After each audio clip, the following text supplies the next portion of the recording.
Good afternoon, everyone. Are we awake? Come on, 1 o'clock.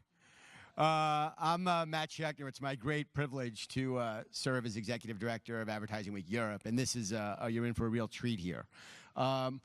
This really combines two unbelievably dynamic forces, but I must tell you, we had some problems with this.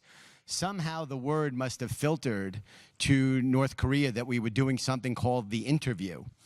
And there was a lot of trouble. There were some emails that were tracked. There was some hacking. But it all worked out in the end. So we have a wonderful relationship globally with Havas. Is Kate here? Where's Kate? Not here? Must be with a client, right, Yannick? But the relationship with Havas and Yvonne, Lorella, the whole team is near and dear to us. And when Kathleen, who serves as our dynamic chair of Advertising Week Europe, is our partner in everything we do over here, when she said she had an opportunity to have a conversation with Yannick Bolloré today, we were absolutely thrilled. She'll do a wonderful job. I'm going to get off because this is who you want to hear from. So we'll see you throughout the rest of the week. Thank you. This should be spectacular. Kathleen, over to you.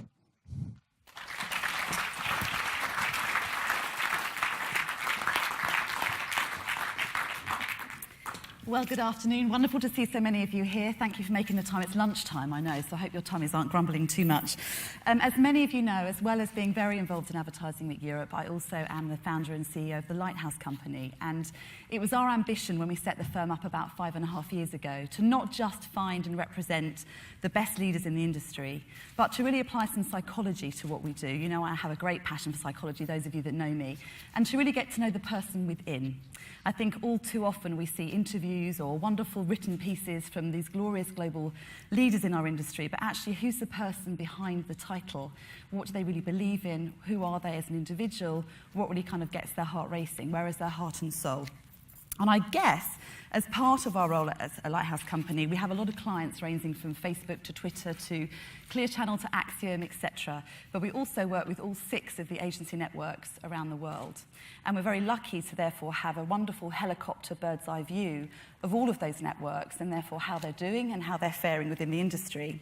And actually very high on my radar is where's the truth? Where's the transformation? Where's the talent within that, in our sort of helicopter view that we have a look at? And actually having that view has led me to be able to have a little bit of time today with one of the wonderful leaders in our industry. And really sort of before I ask him up on stage, let me tell you a little bit as to why. So the Havas Group, 100 countries, 700 agencies, 16,000 people. And 4 days ago, some of you would have seen that their annual results were released. And it was by any measure a phenomenal year for Havas. With revenues of nearly 1.9 billion euros, the group achieved organic growth of 5.1%, and the UK in particular was very strong with a 9% growth, which I think in anyone's market right now is pretty good going. New business wins in the past 12 months included Disney, Barclays, Emirates, Pernod Ricard, EDF, PayPal and Novartis. They demonstrated they really are a force to be reckoned with. And as a group, they have always consistently talked about meaningful connections between people and brands through their creativity, through media and through innovation. With us working with all the groups, we obviously also look at acquisitions and who's making the clever and interesting partnerships.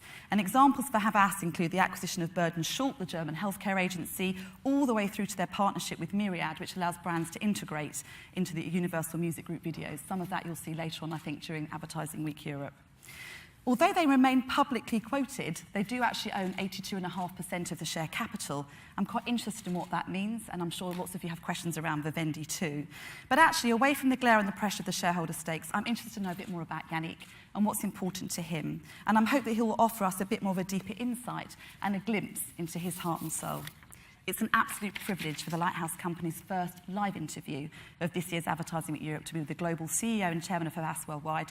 Please welcome Yannick Bolloré.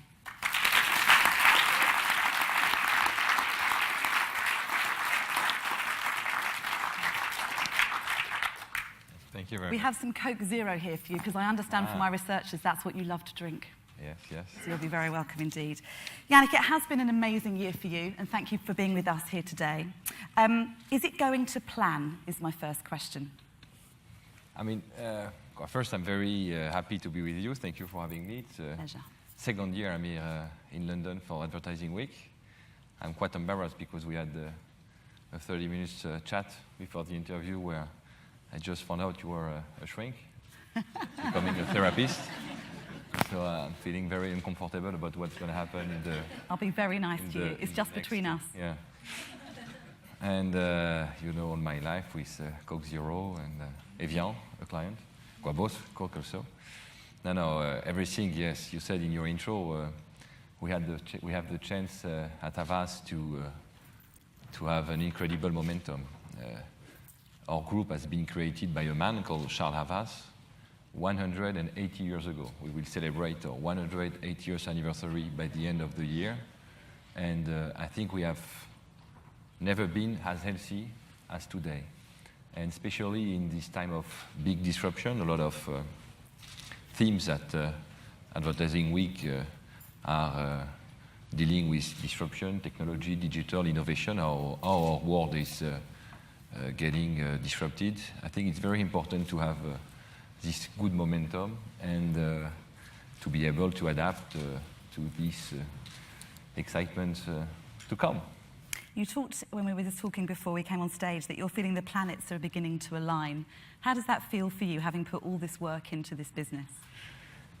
I mean, yes, I like this analogy of astronomy because when you consider the momentum, I think I'm one of the luckiest CEO, not only in the advertising industry, I'm one of the luckiest CEO in the business industry because we have decided 2 years ago or 3 years ago to shift strategic plan. We called it Together, as you said. So how to be able to gather the teams, to create a new positive dynamic across divisions and across the globe. It has been very hard. I have some friends from Havas here that could testify that it has been 2 or 3 painful years. But now we are starting to bear the fruit of this reorganization.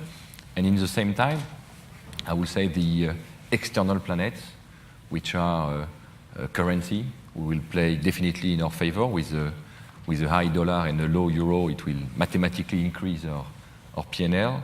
The drop of the oil price, which is very good for consumption, especially in the Western economies, and also the fact that we have a low interest rate environment clearly fosters investments from our clients. So both internal planets and external planets are getting aligned, and we have been thrilled to post such a great 2014 results last year. It's one of the strongest performance in the world, much far ahead of what was budgeted or much above all the guidelines we have provided along the year. So it's clearly a great moment for us, thanks to, I would say, internal work, but also to a favorable environment. Yeah, we'll come back to togetherness in a second, because that's, I think, particularly interesting if you work in other agencies to observe what you're doing from the outside. And should we take these cushions down? Yeah, They're a bit too big, aren't they? Let's put them down here. I love my marketing team, but I think the cushions are a bit too big. You talk a lot about the 3 things that really seem to work or be the focus for you as a leader and for the people that work in your organisations. You talk about this absolute commitment to client service at a very deep level, and then new business, and of course talent too. And Chris Hurst joining you shortly is going to be a wonderful hire from a headhunter. I think it's a wonderful hire. Talk to me about the client service piece. We all talk about it. You seem to have a very deep philosophy about it. Yeah, I think at Havas we had a culture of hunters.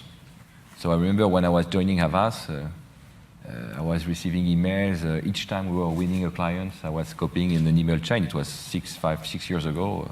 We have won that. We have won this.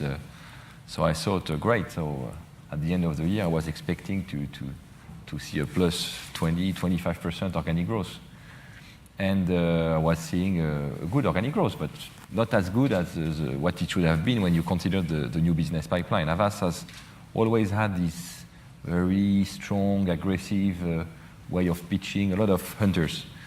And when I try to focus my people on client service is because we need to avoid the leaky bucket syndrome. You know, you just fill a bucket with water and it's getting empty. So I think it's very important, if we want to have the strongest organic growth, not to think only to new business assignment. It should come last. I think first thing is client retention.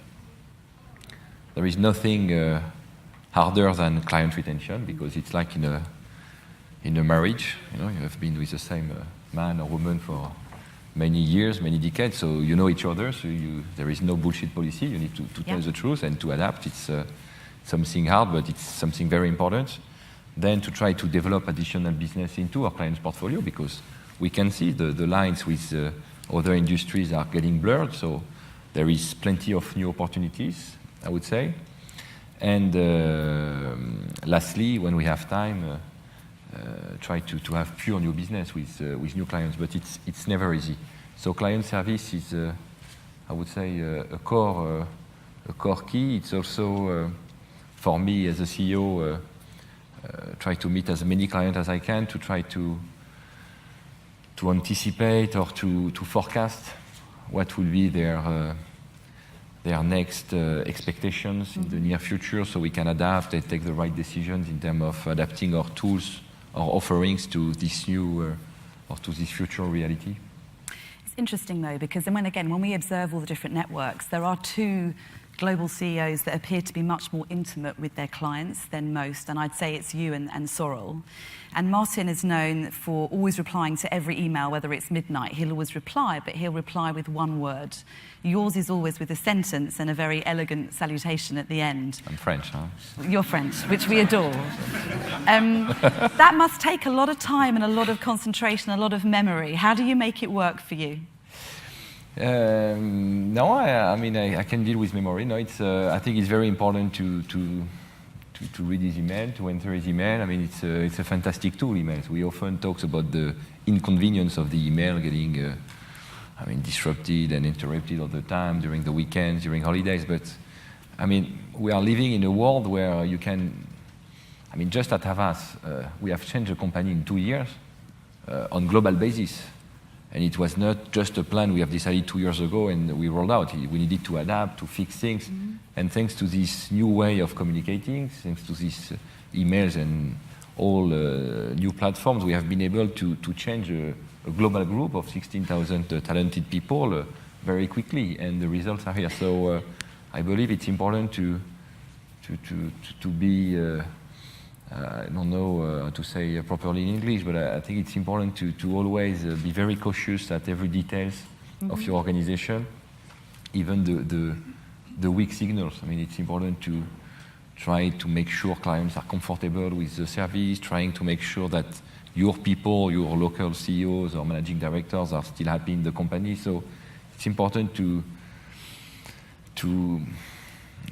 be very focused and cautious on every details and every aspect of the day-to-day job, I think.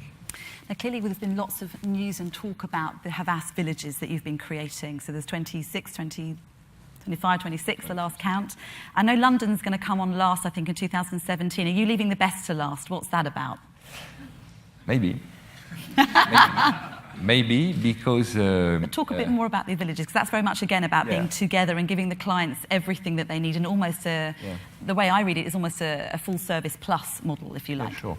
No, I think that globally, if I do a little bit of history, so media and creative were clearly separated. We were clearly together, then clearly separated. Then the digital arrived, and to make a long story short, it has blurred the lines between the two. Some media companies are starting to complain that the creative company were doing media. Creative people are starting to say that media people are doing content, which is supposed to be creative. So this blurred line has led to overlap in the social network. A lot of different disciplines where there is a clear overlap. We need to speak the truth, and so we decided to say, okay, that's the journey so far. It will just keep increasing. So let's take advantage of this new reality. Let's try to see how we can simplify the life of our clients. Clients today are dealing with twice as many agencies that they used to deal 10 years ago, because a lot of pure players in mobile search, data management platform, and so and so. So let's try to invent a new way of collaborating. Let's try to create an ecosystem that will foster collaboration. And we came up with this idea to gather the team into the same buildings in order to appear more sexy. We have called it Havas Villages. We thought it sounded nicely. And we've started from Paris to New York, now Boston, Asia, Latin America, all over the world to gather the team and trying to see how we can do some new approach, what can be shared. Can we do some one P&L approach for some type of business? And it has been working very well. In London, it was a more fragmented operation. We have today 7 different locations. And as you know, it's not easy to find big buildings in Soho. And we had the opportunity to find a building that it's getting built in King's Cross. And I thought the place was very interesting because it was between the future headquarters of Google, so technology, and the St. Martin School, so creativity. Yeah. And as we often say that our industry lies at the intersection of creativity and technology, yeah. I thought it was interesting to be physically at this intersection. So we took the building. Firstly, we just took 9 floors out of 11, I remember. But then I decided to take the entire floors because I believe that London should be the headquarters for Europe. I know there will be some election about is London part of Europe or not, but my belief and my bet is, and I hope it will remain united in these economical areas for both sakes. Might you move here yourself? Might you move here yourself? We will see. The building will be ready by March 2017, yeah. And the next election in France are scheduled in May 2017. So I will see, but and it will be very convenient because King's Cross is 10 meters from St. Pancras, where the Eurostar arrives. So you've got it all figured out. I like it. The planets are still aligning, it seems. So and it will be you will see a great place and very modern, very forward-thinking, and I think it's going to be a flagship, as we say, for the rest of the world. Exciting. Before we come on to a bit more about you, actually, on the point about talent and collaboration, I was intrigued about the Havas Lofts, this idea of bringing some of your best talent and then putting them into a market to really experience the cultural differences and bring new insight to those markets. How has that been working? I think it's very interesting because at Havas, like in this industry, 75% of our costs are people, our compensation. And despite that, we had really no global organization, how to nurture our people, how to make sure our people are developing themselves, their career path, how to attract new people. And we all believed and knew that talent was important, but nothing really existed, no initiative. And we decided to organize different, let's say, human resources initiatives to try to nurture our people. So we had created the next generation people. We have created global meetings all over the world. And we had decided to also pay attention to the youngest people of our organization. And we have created this Havas Loft initiative, which gathers 20 people from United States, UK, France, Spain, Brazil, Singapore, together for 3 times 1 week in different places, so they can discover the networks, start to people, and start to infuse a new culture from the bottom of the organization. And we have just done the first edition, and I think it's already a success. We can feel that this new way of promoting talent is changing the mentality, and at the end of the day, our dream is to become the most attractive companies for talent in this industry, I hope. It's a great ambition. I'll do my best to help you. Just talking on the DNA of individuals, what kinds of DNA do you think individuals need to have to thrive in your organisation? Because it does seem to have a very different culture. So what do they need? What tends to be people, what traits do they have? They don't necessarily need to speak French. Thank goodness for that. I'll send my CV in forthwith. No, I think it's very important that our people embrace innovation. I mean, there is 2 types of people. where there is many type of people, but if we try to clusterize the people towards innovation, I would say that some people fear innovation. They think that all those new media, all those new digital companies, all those new way of working is moving them away from their comfort zone, and they see that as a threat. There's people that tend to prefer the old world. And we have a lot of people that are highly positive, that see innovation as opportunities, people that clearly embrace everything what's going on in our industry. And I deeply believe that at Havas, we need to remain super forward thinking. I mean, it has been in the DNA of every managers for a long time, and I think it's very important that we promote this type of attitude. I mean, very innovative people that just think out of the box, people that have this initiative spirit, you know, all those type of qualities. Mm-hmm. There is one value of Havas which I like, which is creative chaos. Creative chaos.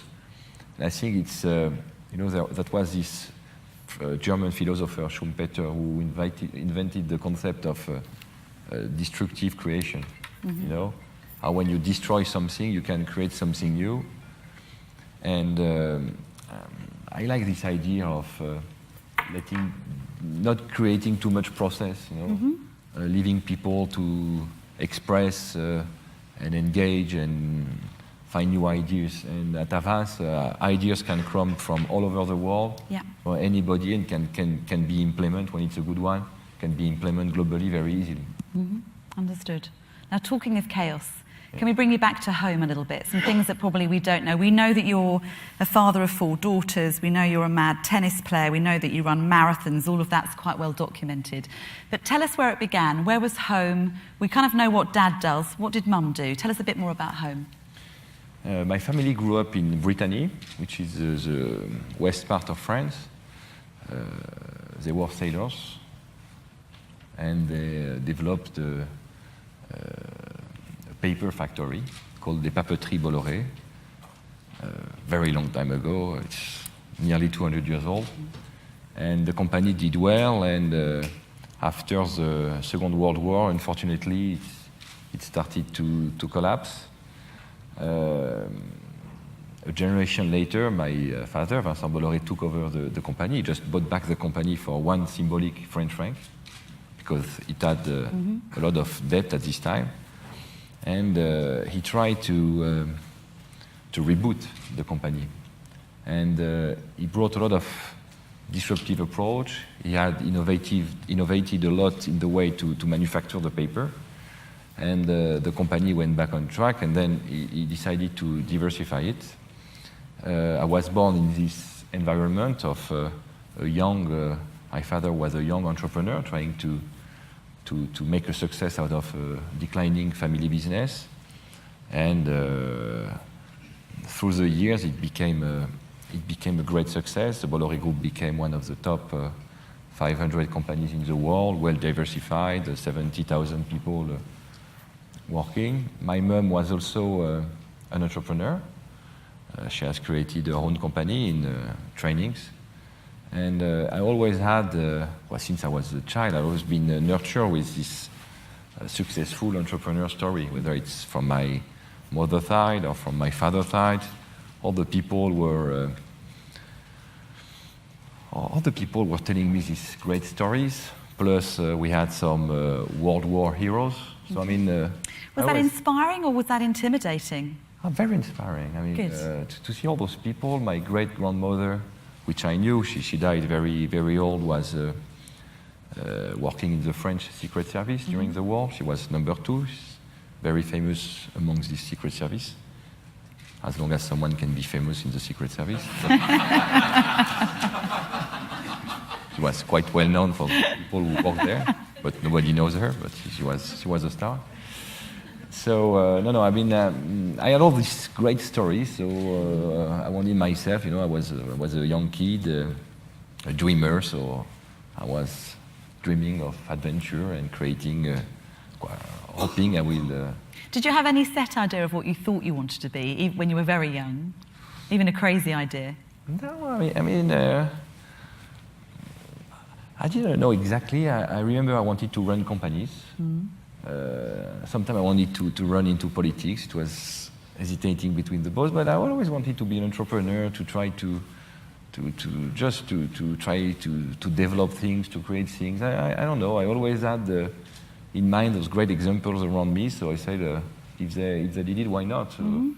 Were you naughty as a child? You've got that look about you, you see. I was no. I won't say I was naughty, but. You're covering your mouth with your hand, Yannick, which is a What bit of a does that mean? giveaway. Yeah. So sorry. No, yeah, no, I was a normal child. Yeah. Were you naturally quite academic at school? Did that come quite easily to you? It was very easy for me, but I mean, it's very hard at school because you're a bunch of 25, 30 kids in the same school.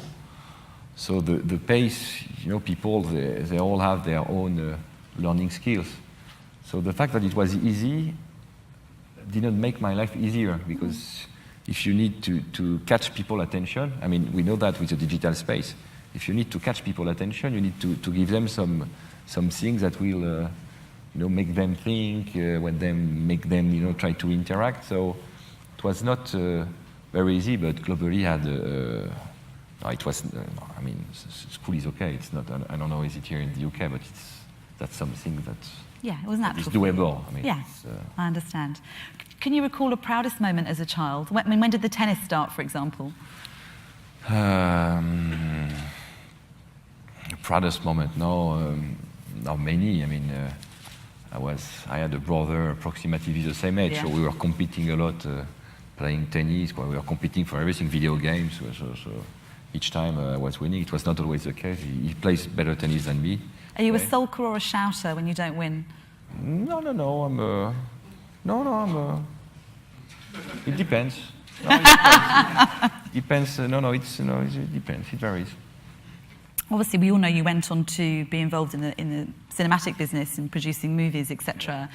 How was that for you? Was it an expression of your creativity? What was it about it that attracted you? Maybe being a movie producer was something I dreamt of when I was a kid. But I mean, it's a very common passion. I mean, a lot of people love cinema. And after I graduated from university, I was very young. I was 21, and I decided I wanted to see how was the content industry. I mean, I really liked content, and I joined a small company producing content. And after 2 weeks, it was September 11, 2001.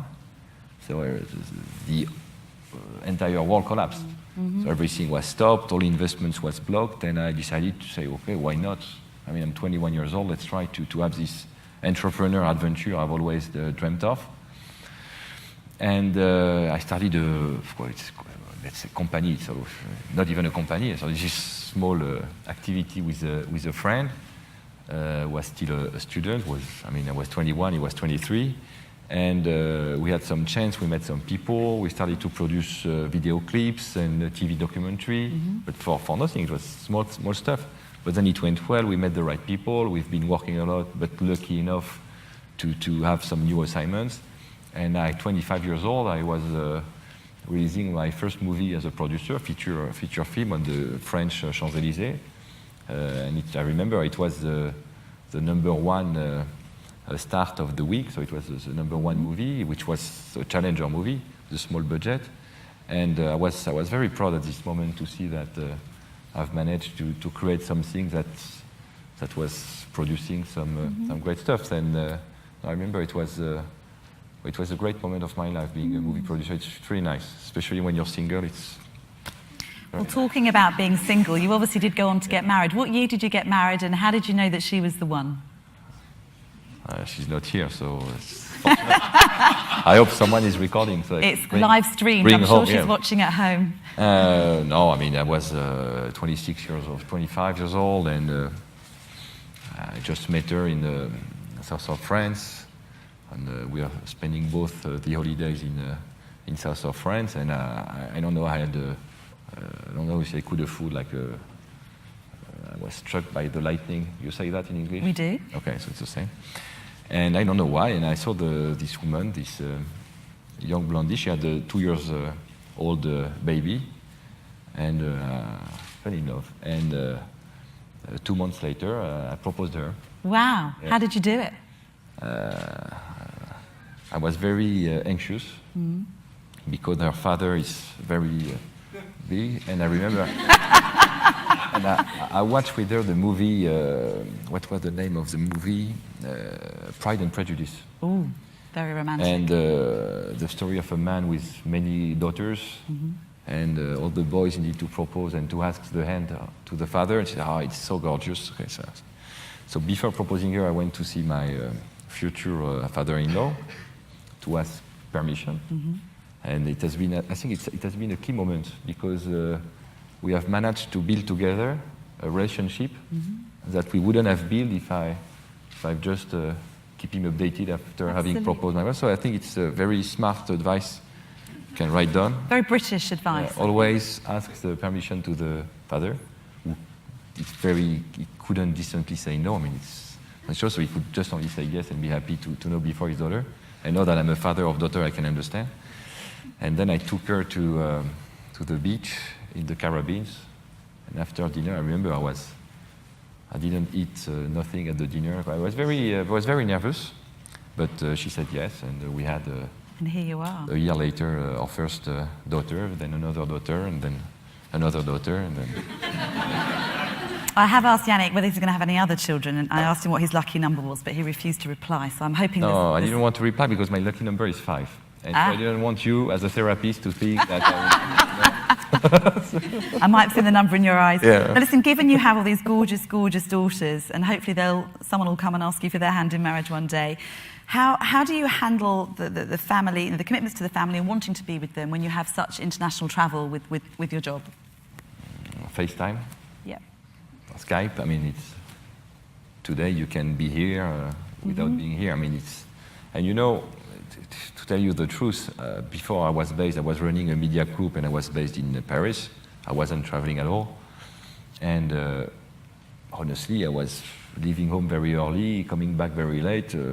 I was not seeing I didn't have the feeling to see them a lot. So I think what's important is when you're home, try just maybe to bring them to school or sometimes to come back if you have a client dinner after the work, just to come back to read them a story and then go back to dinner. It's some small things. And I think it's not about the quantity of time you spend with your family. It's also about the quality of time. If you're there for some important moments, I think it's enough. But after, they are getting used to. So, yeah. But and they are still very happy when they see me, which is a good sign, no? Very good sign. Yeah. Now, in England, if you had that many daughters, we'd probably buy you a shed to go and hide in when you need to. What's the equivalent for you in France? No, I mean, no.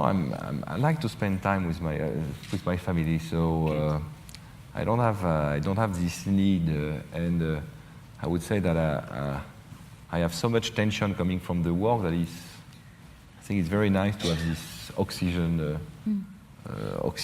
to have family, to have something sound and strong and sustainable. So, of course, I think maybe my family would be my shed from the office. Absolutely, how wonderful. The other way around, and maybe the office is also my shed from the family when. It's. Well, bringing you back to the right shed balance. of Havas, you just taking a bit more into the future, Yannick. You talk a lot about this sort of scale versus agility. It's something I've heard you talk about many times before when it comes to competing, I guess, in this world. Talk to me a bit more about this agility piece for you, being the fittest group you talked about in the results this week. Yeah, I remember when I took over Havas, it was August 2013. I've been spending the 4 years previously into Havas, and end of July, remember, it was Publicis announcing his merger with Omnicom, and so when I took over, all the analysts and journalists were saying, Havas, you don't have the scale, you have 2 choices, first one, you die. Second one, you get get eaten, by a bigger group, and you get consolidated and you disappear. So, number one option, you die. Number two option, you disappear. Say, okay, maybe there is a third option, and I try to think what can be achieved. And this is where having spent so much time with clients was very useful, because I realized at this time that they really needed to have more agile groups that could adapt more easily to their need, to their expectations. They always said that they feel like they needed themselves to adapt to the organization of the advertising group, which is supposed to be the other way around. Yeah. So we decided to take advantage of our scale, which was not the biggest, but in the same time, with 16,000 people, with people all over the world, it's hard to say we don't have the scale. And we tried to develop an approach where we are not the biggest, but the fittest or the most meaningful group. I remember at the end of the year, at the end of the 90s, when I was graduating, there was these two tech companies. One was Microsoft and the other was Apple. And Microsoft was maybe 100 times bigger than Apple. But nevertheless, when I was discussing with my friend, I wanted to apply for this company, 90% of them wanted to join Apple because they thought it was more meaningful. Whatever the company was sexier and more attractive to them. So I think it's not only a question of scale. And when you see how it has ended, finally, it's important to be in a sweet spot when the market is changing. So I think that at the opposite, our size, our scale is a unique opportunity for us as long as we take the time to adapt to this new paradigm, to this new reality.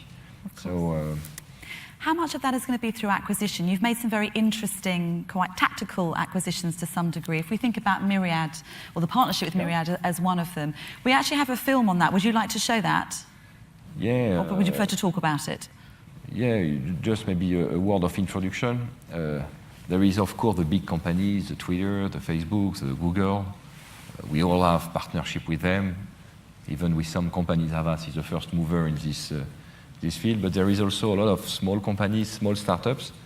And we've decided to create a lab, some labs in key places in Los Angeles, San Francisco, East Coast, in Korea, in Tel Aviv, and in France, to try to scout these new offerings, these new people, and this company which we are doing a partnership with is a small company I have just met in San Francisco, and we decided to create this partnership. I think it's very important to be able always to propose to our clients new things, new opportunities, and I think it's a very nice. If we could show the Myriad film, that would be wonderful. Just half of the film, it will be enough, I think. Of course, just half the film. We'll tell you when. Thank you. Well, when you get bored, you just try to...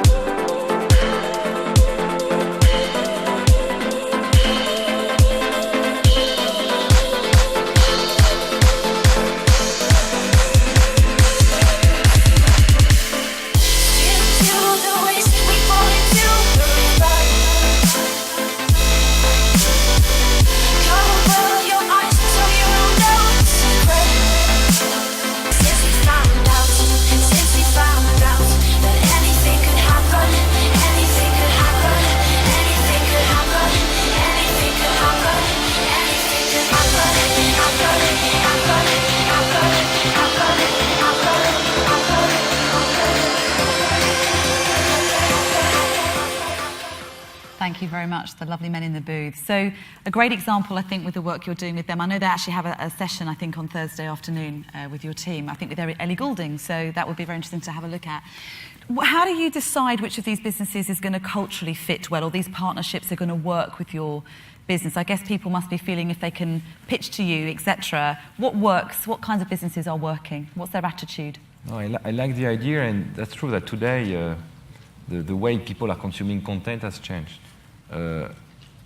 We all over the world, whatever our generation is, we are all consuming more content today than we used to consume in the past.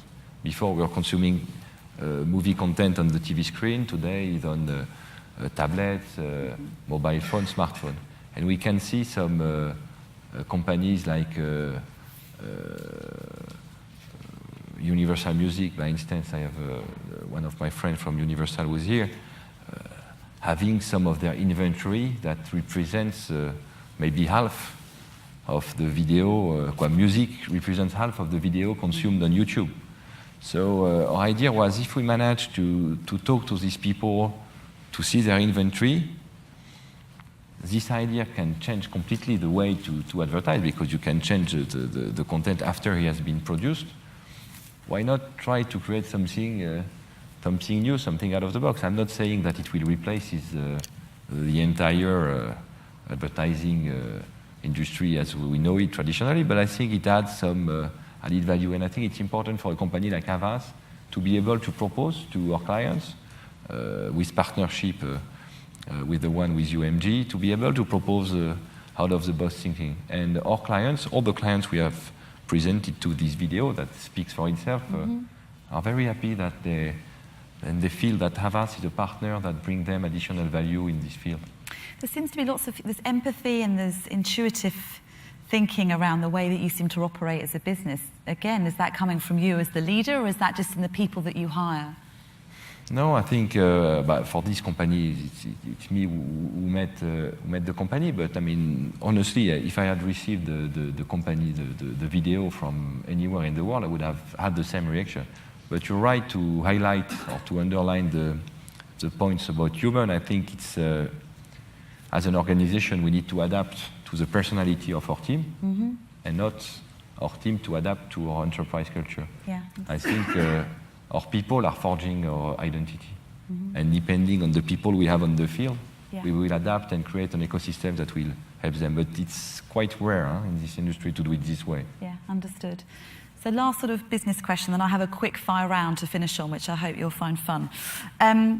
Thinking again about geography and indeed skill, where at the minute do you feel you need to really bolster? What skill set would you like more of in the company? And equally geographically, is there somewhere that you'd like to go or somewhere you'd like to be more present? This is my strategic plan, so I'm not sure I will tell everything. It's just here. between us, as I said, Yannick. I'm not sure. No. Strategically, we need to, in a nutshell, we need to be best in class in every category all over the world.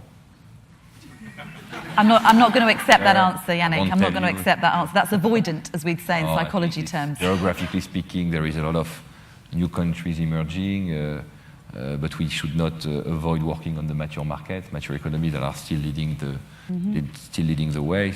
And in terms of knowledge, I would say clearly, after I think having been the one investing into content, being super innovative in data, I think mobile is something that together as an industry we need to crack. And there is still, I think, a lot of improvement we can do on advertising on mobile. Understood. Okay. Just to give you one. Just quickly on the share capital, to come away from the glare of the analysts in the city and to actually just take the company ultimately private, is that something that's ever thought about in the four walls of Havas? No, I think I think two things important. First one, to be part of a family-owned group. It's slightly different than being part of a financial fund type holding structure, because we are not working for the immediate profits. We are really trying to build a more sustainable, more meaningful group for the future. So when we take a decision, we don't really think about what would be the share stock reaction, what would be the impact of the next quarter. I think it's important to try to see on the long term, so it does bring a lot of added value to us. For clients, it's very good for them to see that the company they are partnering with is sustainable and will stay independent as the future. After, in the same time, I think it's important from several aspects that the company stay publicly listed for visibility purpose, for people, just to compare with the peers. So I think it's important to maintain a significant free float that could attract investors. You know, today I've been doing roadshows. I will see other investors this afternoon and some others tomorrow. So I think it's important to keep up with the with this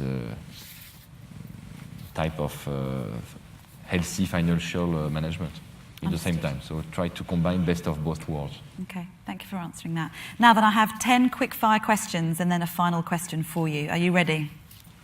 I need honesty from you. Watch that hand on that mouth. Okay. Croissant versus full English. Croissant.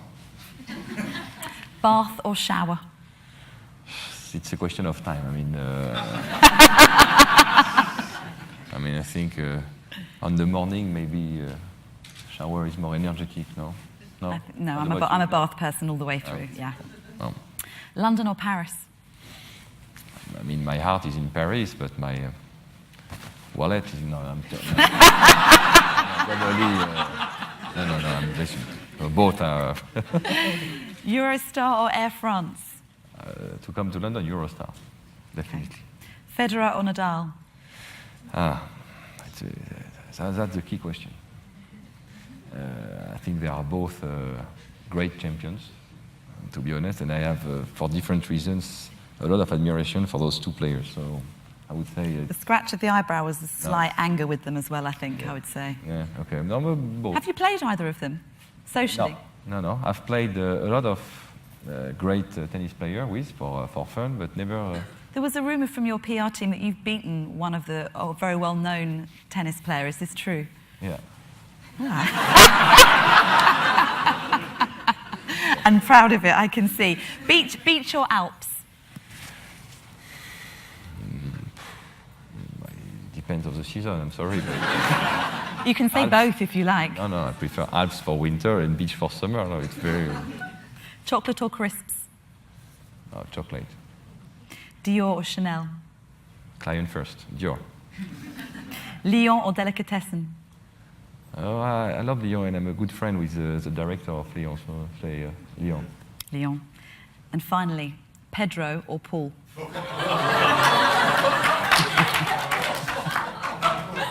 I didn't even know there were two people. No, Pedro is here, and Paul's not here. So maybe as Paul's in Geneva. Here, what is he doing in Geneva? You tell me. He's supposed to manage London, so what is he doing in Geneva? Yeah. I'll take that as Pedro. Final question. Given you've talked about the family legacy and it remains very sort of central and important to you, and you've got these currently four amazing daughters, can we expect to see a female global CEO of Havas in the future? Oh, it's a nice question. It was very funny when my last daughter was born 18 months ago. The French CEO had a meeting with the senior team in Paris, and he said to them, to announce the birth of my last daughter, he said to them, ladies and gentlemen, I have an important news. Our next CEO was just born. So it was wonderful. Funny. So there we go. I don't know. I'm a huge believer in sexual equality. I think it's very important to be able to find a way to integrate more women in the top management. At Havas, we have 70% of our people that are women, but I don't know why. When you look, the more you go up, it's not exactly the same proportion, but I think we need to help women because, I've been thinking a lot to this question, because as a father, as the heir of industrial dynasty and as the father of girls, I need to think about how they can be on their own, building their entrepreneur stories. I really hope they will be able to work and to create great stuff and to be proud of them and to maybe create a sustainable dynasty for the future. And I think it's very important that women are more. I think the problem lies in the persons themselves, because they are too, I would say, too cautious. Men are taking more risks, so I think it's important that women start to behave, I don't want to say to behave like men, but to be more confident about themselves. Yeah, To be courageous. I completely agree with you. I think that's what we have to teach our daughters and our goddaughters going forward. I certainly am with mine. Yeah, sure. And I've appointed a lot of female CEO at the helm of agencies at Havas. Noted. Better. Thank you so much. Yannick, you've talked about hunters and creative chaos and many things. It's been wonderful to get to know a little bit more today, and we continue to watch and see how this agile, fit group develops. Thank you very much indeed. Thank you very much. Thank you.